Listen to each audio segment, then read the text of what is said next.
Hey guys, it's Chase from Pano Education again. So in this video, we're going to talk about testing. Why do so many colleges start having tests optional?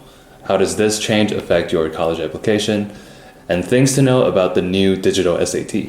Before we start, a little bit about myself again. I went to UC Berkeley for undergrad, and I finished my master's at Harvard Graduate School of Education.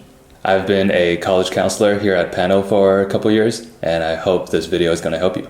So here, according to the College Board, 83% of the students want to have the options to choose whether or not to include their test scores in their college application. So I think it's really important to know, first off, what's the difference between test optional and test blind. Test optional basically means you get to choose whether or not to include it. But for test blind schools, which is not a lot, only a few schools are really doing test blind. For test blind schools, that means your scores are not going to be considered at all in the admissions process.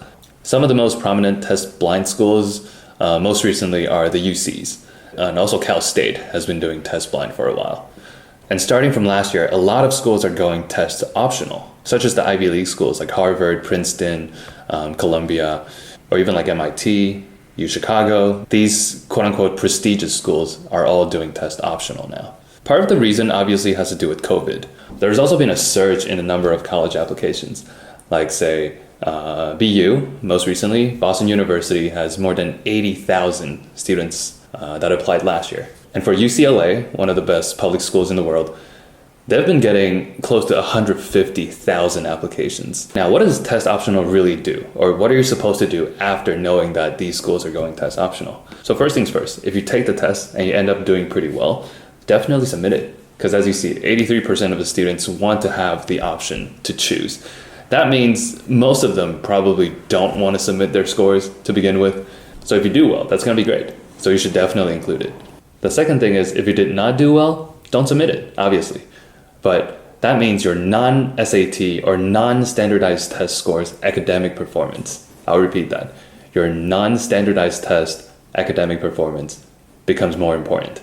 That means the classes you're taking at school, that means the external courses you're taking outside of school, that means your overall GPA, all of that becomes more important. Or even the academic competitions you decided to do, or a paper you've published, all of that. If you have those in your academic record, that's going to be more important. So for the test optional schools, that doesn't mean with a bad score you can still get in.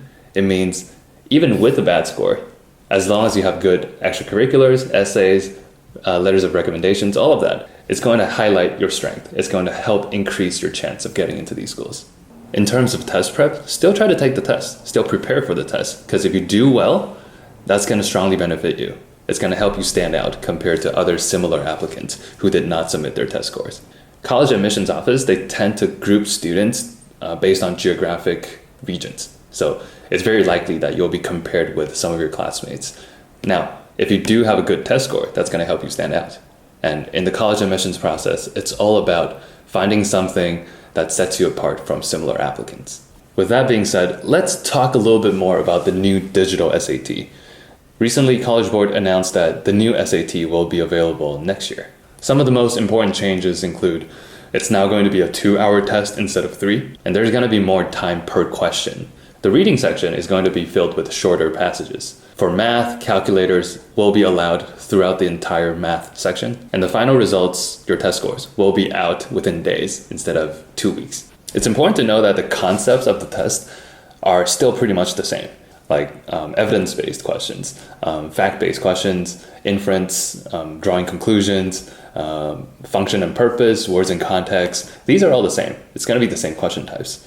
Also, the approach remains the same. It's still about finding wrong answer choices, identifying mistakes in the answer choices. Now, if you're a freshman or sophomore in high school, how do you prep for this? Essentially, you need to double down on focusing on process of elimination, familiarize yourself with online testing.